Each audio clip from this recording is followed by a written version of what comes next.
Viral di media sosial video aksi Kasat Lantas Polres Karawang AKP Rizky Adi Saputro memeluk seorang pemudik yang emosi.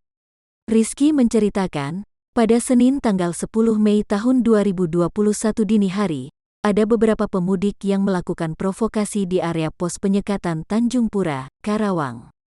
Mereka membunyikan klakson dan memainkan kendali gas sepeda motor.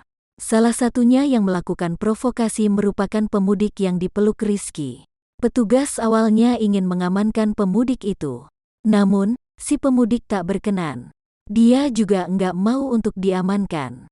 Langsung, saya berinisiatif memeluk yang bersangkutan. Saya mencoba menyabarkan atau menahan emosinya, ujar Rizky kepada Kompas.com di Mapolres Karawang, Senin. Saat dipeluk Rizky, si pemudik berujar bahwa ia hanya ingin mudik untuk bertemu anaknya. Mendengar hal itu, Rizky tak mampu berkata banyak. Dia bilang sambil getar, "Saya diam, saya eratkan pelukan, saya tahu rasanya," kata Rizky. Ia mengaku paham dengan perasaan si pemudik, sebab ia sudah sepekan tak bertemu buah hati dan sudah merasa sangat kangen. Rizky juga sudah 4 tahun tak mudik ke Madiun. Ia mungkin belum ketemu 2 bulanan atau tahunan, tahun lalu mungkin enggak mudik.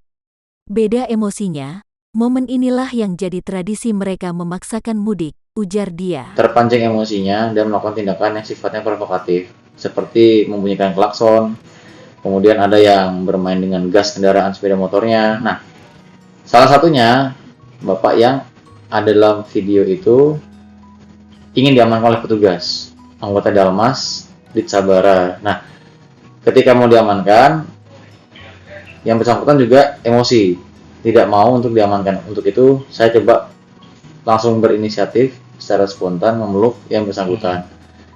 Nah, di situ saya mencoba untuk menyabarkan ataupun menahan emosi yang bersangkutan.